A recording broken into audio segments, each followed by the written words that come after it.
She was given a vision of her future and now tells others about their future on this edition of It's Supernatural.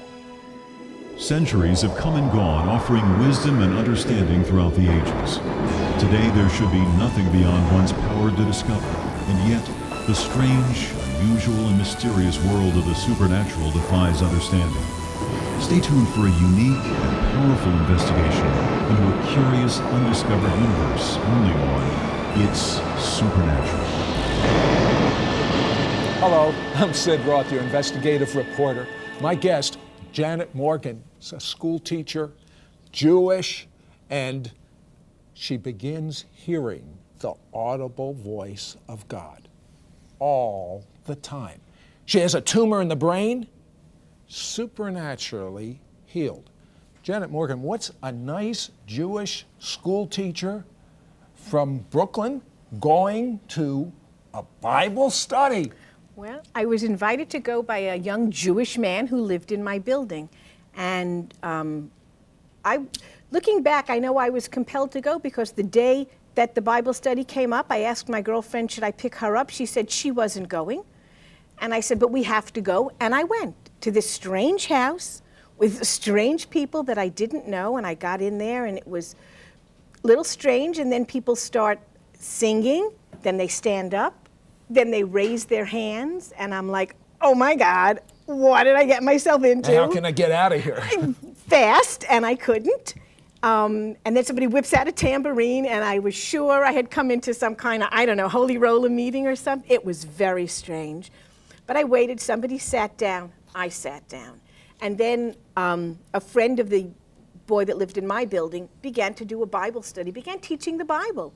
And it was very interesting to me. I had never really studied it. And then finally the meeting was over, and this other young Jewish boy started to talk to me. But we were sitting in this house in August with this little fluffy dog that shed all over this thick, fluffy carpet, and I had horrible allergies. My whole family had them. Hay fever, rose fever, grass fever, all fur-bearing mammals. And by the time this meeting was over, my eyes were puffed out, my nose was stuffed, I couldn't breathe, and I was itching to get out. So I said to him, can we go sit outside Not and because talk? of the meeting, but because Well, just the allergies? The beginning of the meeting was a little strange. 50-50. Yeah, the teaching was interesting. So then we went out, and we're sitting like this, but on a picnic table, with a black August sky, and he begins telling me about God and about Jesus being his son, and I'm listening, but all of a sudden, Sid, his voice began to fade out. His mouth kept moving, like on TV, but I heard nothing, which I thought was very strange. But then, up in the sky, way up above his head, a flash of light, like the fireworks, the big chandeliers, and out of that came a streaming fire that went through the sky and lit in my ear. And this beautiful, mellifluous baritone said to me, listen to what he's telling you. It's the truth, and it's for your life. And then the fire came up out of my ear like a comet's trail through the sky, and then another big burst of fireworks, and it was gone. I suppose my face looked like...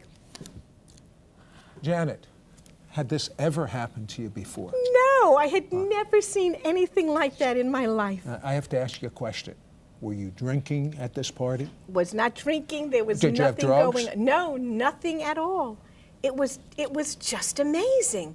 And he didn't even know, because I could see from his face, he hadn't seen a thing. Okay, you were supposed to listen to what he was telling you. What was he telling Well, you? his voice faded back in, and he was telling me about God and the fact that Jesus was his son, and yes, they were Jewish, and the Bible is the Word of God, and I need to be reading it and live my life that way.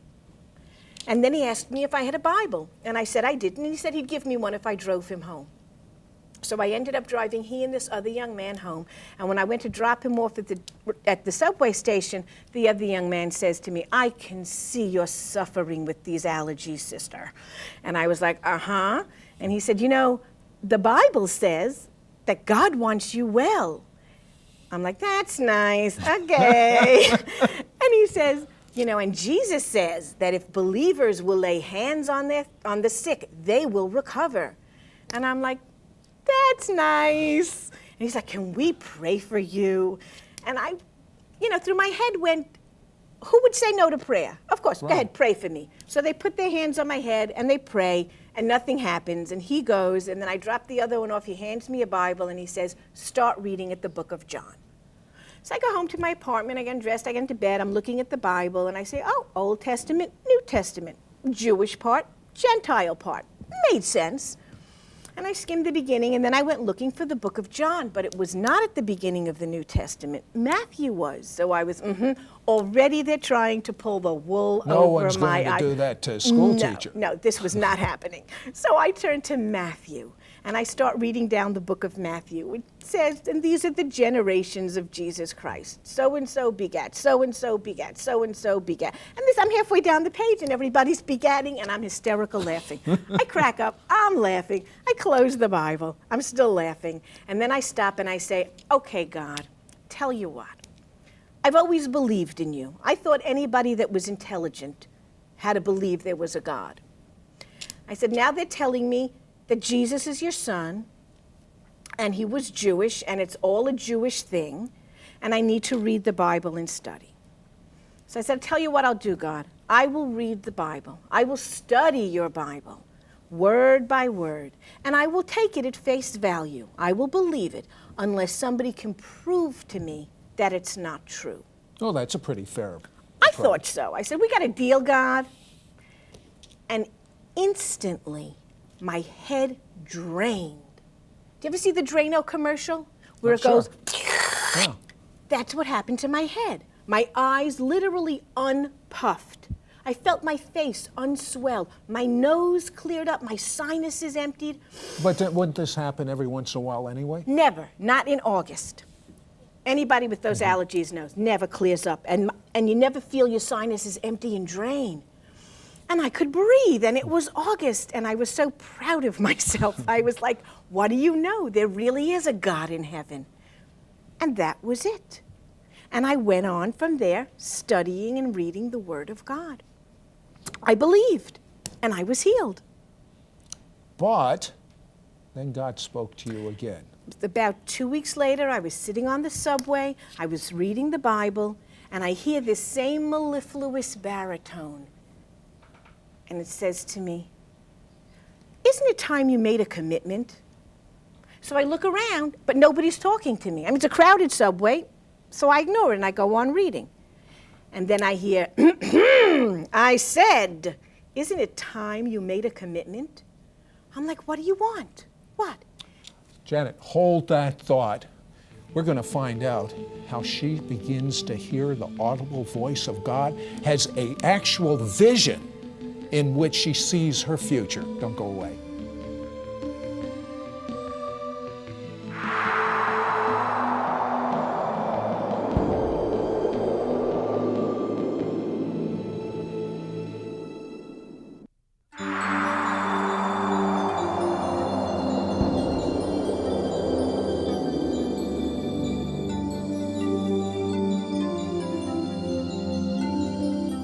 Hello, it's Sid Roth, your investigative reporter. I'm speaking to Janet Morgan, and this Jewish woman literally heard God's voice, and God says, when are you going to make a commitment? What happened next, Janet?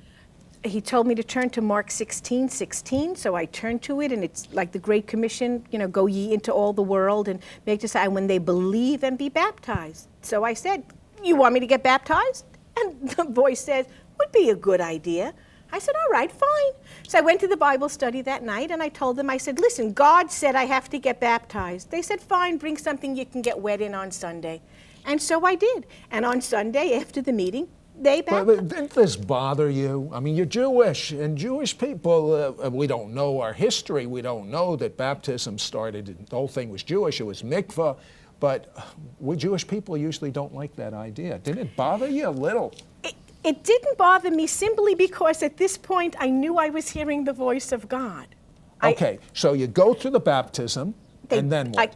From the moment I was baptized, I began hearing God's voice all the time. Like he lived in my apartment with me. How good was that? It was unbelievable. It was, if I had a question, I asked. When I got dressed, I would stand there and wait to hear, don't wear that, I don't like that. And occasionally he would say, get rid of that dress, get rid of this. I was instantly I felt like somebody had come and stamped on my bottom, rush for Christmas. Because it was one thing after another. My life was being changed, and I was willing. Wasn't that, that was incredible. You didn't know me back then.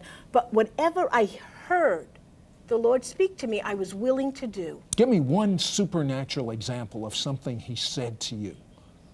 The morning of October 2nd, I went to get out of bed to go to work, and this invisible hand pushed me back into my bed, and I literally watched a movie screen drop down from the ceiling, and I'm sitting there watching this movie.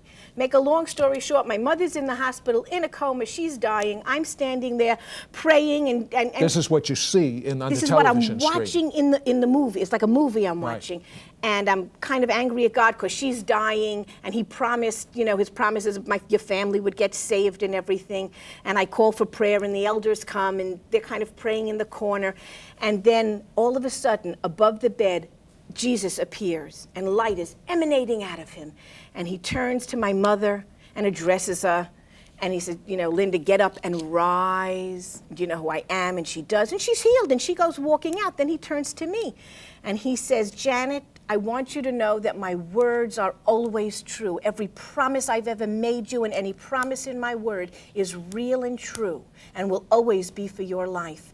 And then he turns past me to the two men in the corner that are praying, and he says, Reverend Morgan, rise and come forward. Nobody ever called Howie Reverend Morgan, certainly not in the 70s. It was like Howie. But he got up and he came forward with his knees knocking, and the Lord said, and you will cleave this woman unto you as a wife. Together you will grow and prosper. You'll have many children. Your ministry will go from Brooklyn, Manhattan to Queens to the world. End of thing. Up goes the screen. I thought I'd been there 25 minutes. I looked at my clock, maybe 30 seconds. Now, how well did you know this Howard Morgan? I didn't know him at all. He was the one that was running the meeting, the Bible studies. He was teaching them. I had never spent So you have this vision that you're going to marry this him. man who is going to be a minister and go all over the world, and you barely even know who he is. Well, what did you think about that? I said to the Lord, Lord, he's not my type at all. You don't know. And the Lord says, what is your type? Because God always dealt with me this, so he knew what he was dealing with. I said, well, he doesn't wear Brooks Brothers suits, and he's not a doctor or a lawyer. Well, that's the type your mother trained you for. Absolutely. And so I let that go. The next day, I had the same type of thing, only this time I was in the hospital bed, and it went up. And afterwards, I said, God, you're trying to tell me something. He said, yes. I said, no. And then I noticed that the Lord got very quiet because he wasn't discussing everything with me. We weren't talking as I was walking to the subway. And by the second day, I really noticed it. And that night we had been to the Bible study. Now we were out having coffee, a whole bunch of believers. We were all having coffee and talking. And I said to them, you notice how quiet the Lord got today? And they said, what do you mean? I said, like he wasn't talking a lot. And they're like, what do you mean talking, Jan? I said, don't you hear him talk? And they're all looking at me like, okay. And they said, well, what do you mean hear? I said, like I hear you. You hear his voice. And they go, no, we just sense it. It dawned on you that not everyone hears God all the time. That everybody was saying the Lord said this and the Lord said that, but they weren't hearing his voice. They were sensing, but not hearing an audible voice. Right, and all of a sudden they kept 1,000 questions. What about this and what about that? I said, all I know is what I know. He's just talking to me. And he did that on and on and on, and I heard his voice all the time. But at the end of that night, when I was saying how quiet he is, one of the young men said to me, what'd you do wrong? I said, what do you mean what I do wrong? He said, if God stopped talking to you, you did you say no? Yes, you did. Yes, I did. I said no to him. So I went home that night. I said, all right, God, what do you want? I said, and he wouldn't answer me. I said, what? What did I do wrong? And I started thinking back through the 2 days, and I got back to the thing with marrying Howie. So I finally said, all right, I'll marry Howie. Are you happy? And God said, yes. I said, okay, fine. What do you want from me? And the Lord said, obedience, simple obedience. And he said, and for you, if it isn't immediate, it isn't obedience. I said, well, that's kind of strict. I'm not so sure I like that. You said that to God? I did. This is... Janet, hold that thought. I want to find out about this Dr. Howard Morgan that evidently God said was supposed to be Janet's husband, and he wasn't even her type. We'll be right back.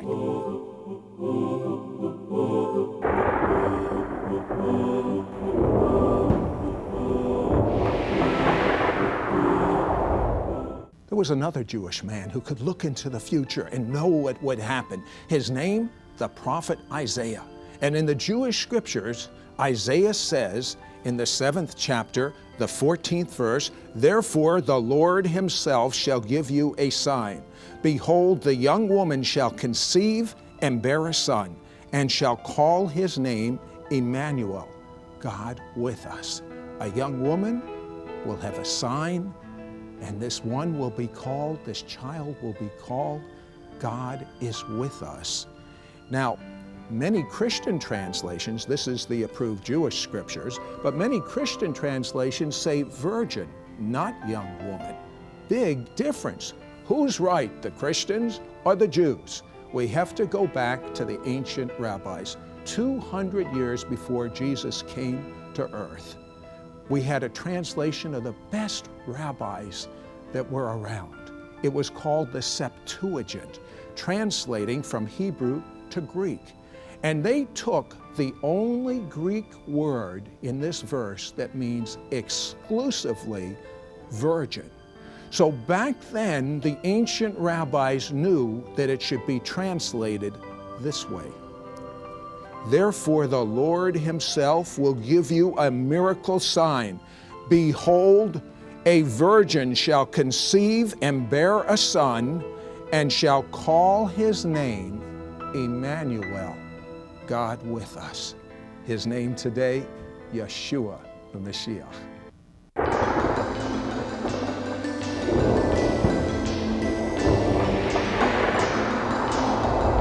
So God tells Janet Morgan that she's supposed to marry this Howard Morgan.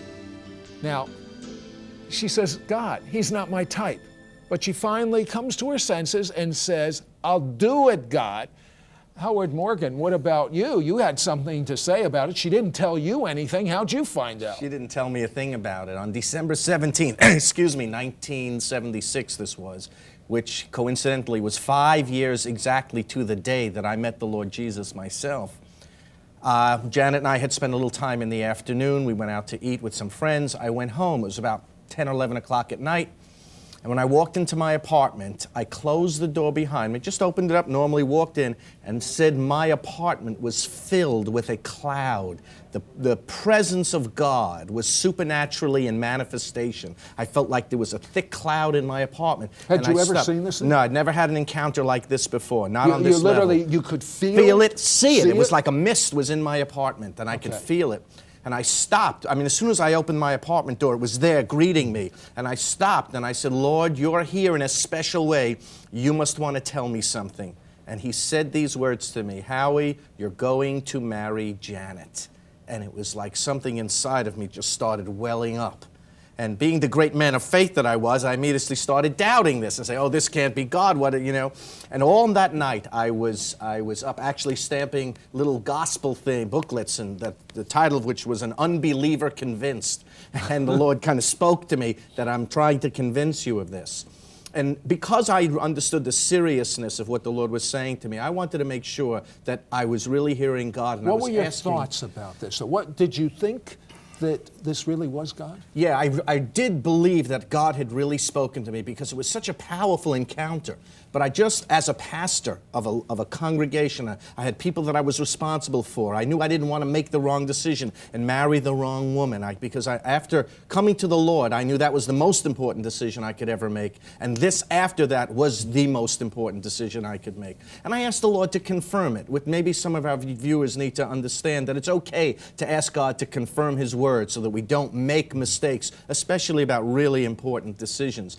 And God began to confirm these words towards one of the men that I was working with in the congregation.